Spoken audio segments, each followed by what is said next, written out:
मंद्रुप तालुका दक्षिण सोलापूर येथील उमेश तुकाराम गायकवाड यांच्या वस्तीवरील घराला गुरुवारी सायंकाळी अचानक स्वयंपाकघरात ठिणगी उडून संपूर्ण घर जळून खाक झाले। आगीत घरातील संपूर्ण संसार उपयोगी साहित्य, धान्य, बारदान, खत, रोख रक्कम जळून खाक होऊन गायकवाड कुटुंबियांचा संपूर्ण संसार उघड्यावर पडला होता।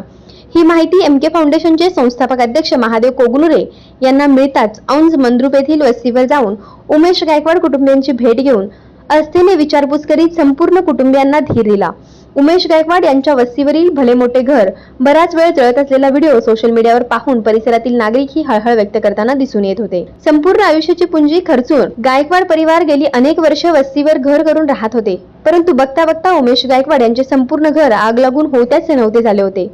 आगीचा लोट इतका प्रचंड होता की आग विझवण्याची संधीच ग्रामस्थांना मिळाली नाही। बघता बघता संपूर्ण घराची राख रांगोळी झाली होती। आग लागून गायकवाड कुटुंबियांचा संसार उघड्यावर पडल्याने परिसरातील नागरिकांची एकच गर्दी झाली होती। गायकवाड कुटुंबियांचा संपूर्ण संसार आगीच्या भक्ष्यस्थानी पडल्याने परिसरातील एकच हळहळ व्यक्त होत होती। तेव्हा एमके फाउंडेशनचे संस्थापक अध्यक्ष महादेव कोगनुरे यांनी त्वरित गायकवाड कुटुंबियांची भेट घेऊन विचारपूस करीत आधार दिला। तेव्हा उमेश गायकवाड परिसरातील सदस्यांचे अश्रू अनावर होताना पाहायला मिळाले। नेहमीच अस्मानी संकटात सापडलेल्या सामान्य माणसांना एमके फाउंडेशनच्या माध्यमातून आधार दिला जातो। आज पुन्हा एकदा एमके फाउंडेशनचे संस्थापक अध्यक्ष महादेव कोगनुरे यांनी जळीतग्रस्त उमेश गायकवाड कुटुंबियांच्या वस्तीवर जाऊन भेट घेऊन आधार देताच एमके फाउंडेशनचे सर्वत्र कौतुक होताना दिसून आले।